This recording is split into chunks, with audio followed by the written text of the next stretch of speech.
Hey, ladies. Today is Sunday, October 4th, 2020, 64 weeks postpartum. Yes, I'm still counting that way. I know it's weird. Of almost 15 weeks, not, I'm sorry, 15 months, not quite. Michaela will be 15 months old this Thursday, the 8th, whenever the 8th is. I think it's Thursday. So anyway, not too much more to update. I know I've been talking a lot about talking and toddler talking and what may or may not be normal or what the different stages that we're going through. But I'm really just today I want to talk about her umbilical hernia. Now, if you've watched others other my other videos, whatever. You will at one point I did talk about when she was very young. I talked about the fact that she was born with an umbilical hernia, which is actually very common. And I think back in the day, like my mom's generation and stuff like that, they used to put things on the navel or belly button if the child was born with an outie, so to speak. Now, see, I don't know if having an outie is the same as having an umbilical hernia, but if you have an umbilical hernia, your navel belly button is an outie. It kind of protrudes out kind of far. Now, when Michaela was born, so when they're first born, they still have the umbilical stump on it. And you went, so hers was like pointing out kind of far, almost like my pinky, maybe not as big as that, but it was pointing out kind of far. And it had the umbilical stump that had to fall off, and that didn't fall off correctly because um, it fell off, and then it kind of didn't really get infected. But we had to go to the doctor. Doctor had to put some medication on it, and so she has like a little scar now in the middle of her navel, which is an outie. And it's nothing wrong with having an outie. Many people have an outie, but like I said, I don't know if having an outie is the same as having an umbilical hernia. Now, Michaela has an umbilical hernia, and what that actually means is that the stomach muscles when she was first born didn't completely close, and her like small intestine was actually protruding out into that navel area. That's kind of what forces the navel out in that way. Again, not a doctor, so you can research it. But that's kind of what so it's weird because you could actually, when she was younger, you could actually push it back in and you'd hear almost like a little gurgling sound. It was like her intestines, which sounds really scary, but the doctor was telling me it was fine, and that I mean, not like it's great, but that it wasn't harmful. So Michaela had also been to a gastroenterologist, and she had also examined the hernia, and she said it looked fine for whatever hernia is. I guess it's good for a hernia, but the expectation from what I was told from both her pediatrician and the gastroenterologist was that as she gets older and starts to walk, it would pull in. Like the stomach muscles would, strengthen and close and pull that in. Now she's almost 15 months. We haven't yet gone to a 15-month appointment, so I may have more information after that. And if I do, I'll update. But every appointment since that, and that's when she was rather young, her pediatrician has just examined her navel and said it looks fine. But here we are. Michaela has been walking since she's 10 months old. She literally runs now. And I haven't seen very little sign of her navel pulling in. Like I was saying, back in the day, they used to put things on it. Like I know I have an aunt who is like 80, and she was telling me, "Oh, put a silver dollar." They used to put a silver dollar on it, and I can imagine putting a silver dollar on my newborn. And I don't even know how you keep it on, but I didn't get into it because I kind of dismissed that as, yeah, I'm not doing that. Um, and then I looked on Amazon, and they actually make things for it. People used to bandage it, and they make like these, and I did a video on it, these like little things that you can put on that kind of have like pads that hold the navel in place. And supposedly you if you put something on it and you keep it on pretty much 24 hours a day, only taking it off for baths, um it is flattening and pushing the navel down. Supposedly that would keep it in and it would all be fine and eventually it'll just stay in. So I read reviews of those. I bought some of those things, even though the doctor told me to leave it alone. So full disclosure, her pediatrician said, don't put anything on it, leave it alone. But I tried it for about 5 minutes. I bought some of those things. I bought two things. I bought one of the padded straps that go around the baby and you kind of just like put it on. It's almost like a belt around your waist and you put it on. It's stretchy and padded. But it never stayed put. So I don't know how people it had some good reviews, people talking about it worked. I don't even understand because although younger babies can't move as much as older babies, they do move and it just never stayed put. So I found that not to work. And then I bought a band that was almost reminiscent of a thick tube top that went around her stomach area, and that was supposed to hold the navel down, but it always rolled up, so just like a tube top, or rolled down like a tube top. And so yeah, it didn't work for us. So after that, I gave up. I was not willing to try a silver dollar or tape anything to her or do any of the other millions of things that I heard or read online. And overall, I was told to leave it alone from both her doctor and a gastroenterologist. So I decided to leave it alone with the mindset that it would, as she started to walk, it would eventually pull in. Now, she's been walking for almost 5 months, and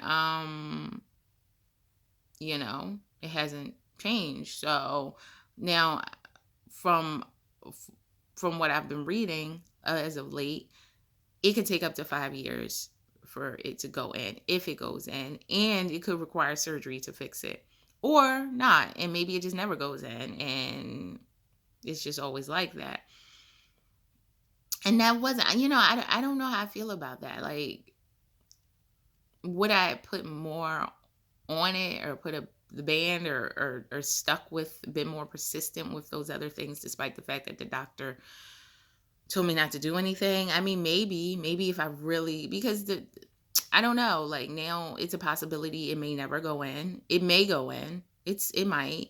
It may never go in, and it may require surgery later to go in. So, and is the surgery necessary? Is it just like simply cosmetic?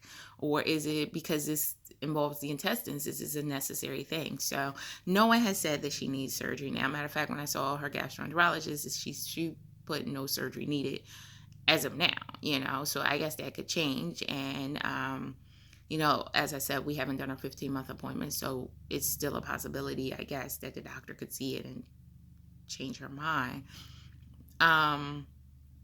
But I just, I don't know. I don't know if I would have done anything differently. I don't know if it's not a necessary surgery. I don't know if I would put her through it. My mother seems to think I should. She's like, oh, she's young, she'll bounce back. But I'm like, I don't want to put her through any surgery if it's not necessary. She's like, well, if she wait and she gets older, then, she'll, having a surgery when you're older is harder than having a surgery when you're younger. I don't know. Surgery. I don't know. Maybe. I don't know. But the reality is it only cosmetic? But then my mom's like, yeah, it might make her self conscious when she's older.